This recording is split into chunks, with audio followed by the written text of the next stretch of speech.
Multiverse एक ऐसा concept है जिसके बारे में हम बहुत कम जानते हैं। जिस अर्थ पर हम रहते हैं, जो एक सोलर सिस्टम या गैलेक्सी का पार्ट है, ऐसे ही बहुत सारे लाखों करोड़ों गैलेक्सी मिलकर एक यूनिवर्स का निर्माण करती हैं। जैसे हमारा यूनिवर्स है, वैसे ही किसी और टाइम एंड स्पेस में एक और यूनिवर्स एग्जिस्ट करता होगा, जिसमें हमारे जैसे ही गैलेक्सी एंड हमारे जैसे ही लाखों करोड़ों प्लैनेट्स होती हैं, और यही सब अलग अलग यूनिवर्स एक मल्टीवर्स को क्रिएट करती हैं।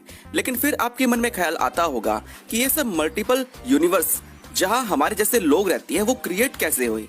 अभी इस दुनिया में आपने अपना कॉलेज पूरा करने के बाद एक जॉब किया, फिर शादी करते हो, लेकिन वही एक दूसरी दुनिया होगी जहां आपको जॉब नहीं मिलेगी और आपकी शादी टूट जाएगी। इस तरह हमारी हर चॉइस एक नई रियलिटी को क्रिएट करेगी। फिर आपके मन में सवाल आएगा कि ऐसे तो हर सेकंड हम कुछ नया करती हैं, कोई नई चॉइस लेती हैं, तो क्या हर बार नई रियलिटी बन जाएगी? तो इसका जवाब है हाँ।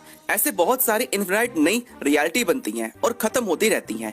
यही रीजन है कि आपका सेम वेरिएंट जो अलग रियलिटी में है, वो आपसे थोड़ा अलग दिखेगा, क्योंकि वो क्रिएट हुआ है उस चॉइस से जो आपने नहीं ली। आज के इस वीडियो में हम नागराज के मल्टीवर्स को एक्सप्लोर करेंगे और उसके वेरिएंट्स एंड डिफरेंट टाइमलाइन के बारे में जानेंगे, जो कॉमिक्स में अलग यूनिवर्स में एग्जिस्ट करते हैं। विश्व रक्षक नागराज।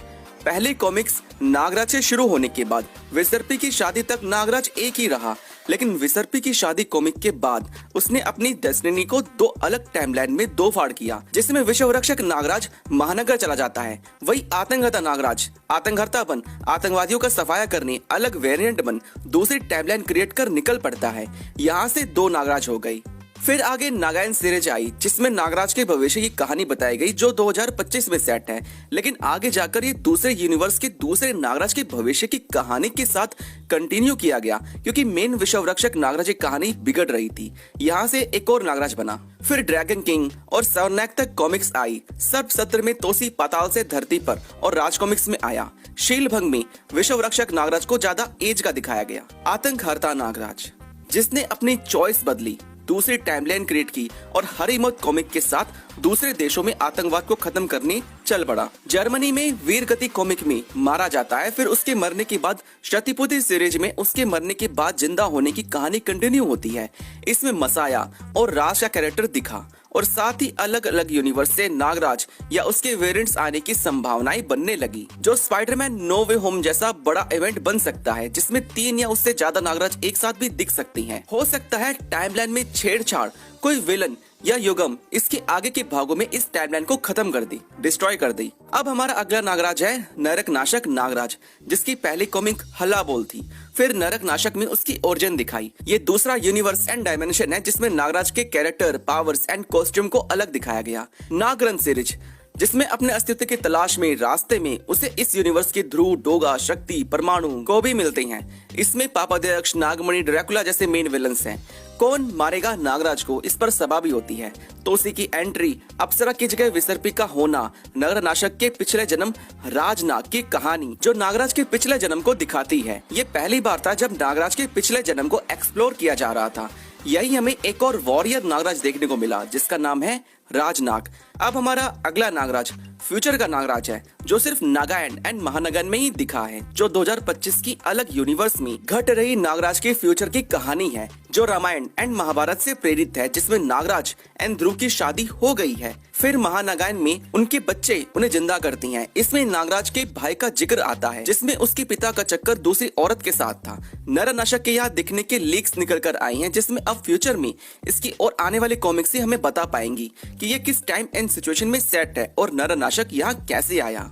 एक और यूनिवर्स जहाँ एक और अलग नागराज है, जो आदमी नहीं एक औरत होती है, जिसका नाम है नागरानी। फुंकार कॉमिक में वो विश्व रक्षक नागराज के पास मदद मांगने आई थी।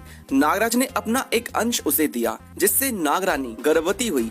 अपने यूनिवर्स में जाकर उसने बच्चे को जन्म दिया, जिसका नाम नागेश रखा गया, जो उनके वक्त का भविष्य का नागराज बनेगा। कुछ और नागराज एंड उसके वेरिएंट्स हमें अवशेष, चुनौती एंड हेड्रोन कॉमिक्स में देखने को मिले, जिसमें बाढ़ की तरह बहुत सारे नागराज एंड ध्रुव देखने को मिले। कुछ कॉमिक्स और भी आए जिनका मुझे नाम याद नहीं, जो सिर्फ कुछ ही कॉमिक्स तक सीमित रहे, इसलिए इन्हें ज्यादा लोग नहीं जानते। नरक नाशक नागराज बाकी सब नागराज से अभी के लिए बहुत ज्यादा पावरफुल है। उसके पास एक उड़ता हुआ सांप सरपट है। वो बाकियों की तरह सर्प रस्सियों के सहारे झूलता नहीं है। अभी एक कॉमिक आई थी प्रलय का देवता, जो विश्व रक्षक नागराज की प्रीक्वल स्टोरी होने वाली है, जिसे बाद में उसकी यादों से मिटा दिया गया। युगम इन सभी नागराज एंड आरसी के सभी कैरेक्टर्स के डिफरेंट वेरिएंट्स के बारे में जानता है। वो बैठकर सब पर नजर रखता है। हो सकता है आने वाले टाइम में ये सभी नागराज एक दूसरे के साथ क्रॉस ओवर करते हुए देखने को मिल जाएं। मार्वल का इन्फिनिटी सागा खत्म होने के बाद अब मल्टीवर्स सागा चल रहा है। उम्मीद है आरसी भी मल्टीवर्स को अच्छे से इंट्रोड्यूस करेगी, जिसकी शुरुआत नागराज से हो चुकी है। अभी के लिए इन सभी नागराज को नहीं पता कि हमारा ये वेरिएंट एग्जिस्ट करता है।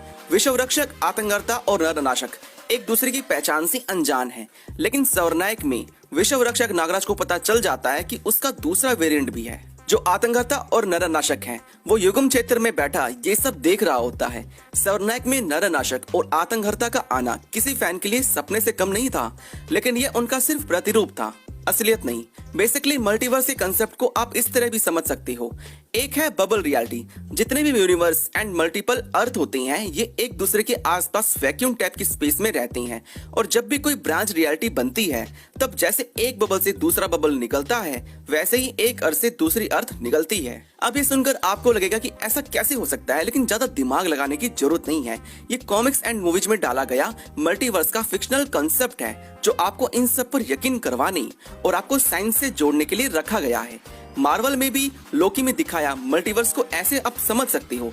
उसमें ब्रांचेस निकल रही हैं, तो यहाँ बबल्स में से एक और बबल, और इसमें निकले हर बबल या ब्रांच अपनी एक नई रियलिटी बना रही हैं। अगर राज कॉमिक्स में भी मल्टीवर्स को इस तरह दिखाया गया, तो ऐसा समझ लो अब तक जितने भी राज कॉमिक्स ने अपनी 2000 से भी ज्यादा कॉमिक्स निकाली है, वो सब आपस में कनेक्टेड हैं। जो कहानी सेट नहीं बैठ रही, मिस टाइमलाइन हो गई, उसे दूसरे यूनिवर्स एंड टाइमलाइन का बताकर दिखाया जा सकता है और उसे कंटिन्यू किया जा सकता है। डैजलिंग यूनिवर्स ऑफ ध्रुव भी ऐसे अलग टाइमलाइन एंड रियलिटी को दिखाते हुए हमारे सामने रखी जाएगी, जिसमें ध्रुव की कहानी अलग इंसिडेंट के साथ होगी। सर्वनायक आरसी की one of the best example है, जिसमें सभी युग, टाइमलाइन एंड मल्टीवर्स को दिखाया है। ओरिजिन सबकी फिर से कंप्लीट की गई, एक गहराई दी गई और सबको एक छत के नीचे लाया गया। नागराज का बेटा नागेश और भोकाल का बेटा त्रिकाल। यहाँ सुपर हीरोज तो क्या, उनके बच्चों की भी फाइट होने वाली है। सर समर में हमें ध्रुव का अलग वेरिएंट देखने को मिला, जो आतंककर्ता नागराज की टाइमलाइन से था। क्या आपने कभी सोचा है कि आतंककर्ता ने जब अपनी टाइमलाइन अलग की, तब उसके आसपास के बाकी सुपर हीरोज का क्या हुआ? उसमें से ध्रुव एक बुरे रास्ते पर निकल गया, जिसकी कहानी अब तक किसी कॉमिक में नहीं दिखाई गई। सर समर में वो पहली बार दिखा। राज कॉमिक्स में मल्टीवर्स एंड टाइमलाइन में ट्रैवल करने के लिए एक बहुत बड़ा जरिया त्रिफना रहा है, जिसे सर्वनायक में नागपाशा और गुरुदेव हासिल करती हैं। लेकिन पुराने युग से बाकीलाल त्रिफना पाकर मेन यूनिवर्स में आ जाता है, जिसकी कहानी अभी अधूरी है। फिलहाल आज के नागराज के मल्टीवर्स वाले वीडियो में इतना ही। मैं जानता हूँ आपके मन में और भी बहुत सारे सवाल घूम रही होंगी, तो जल्दी से कमेंट्स में पूछ डालिए, जिनका जवाब मैं अपनी अगली वीडियो में आपको दे दूंगा।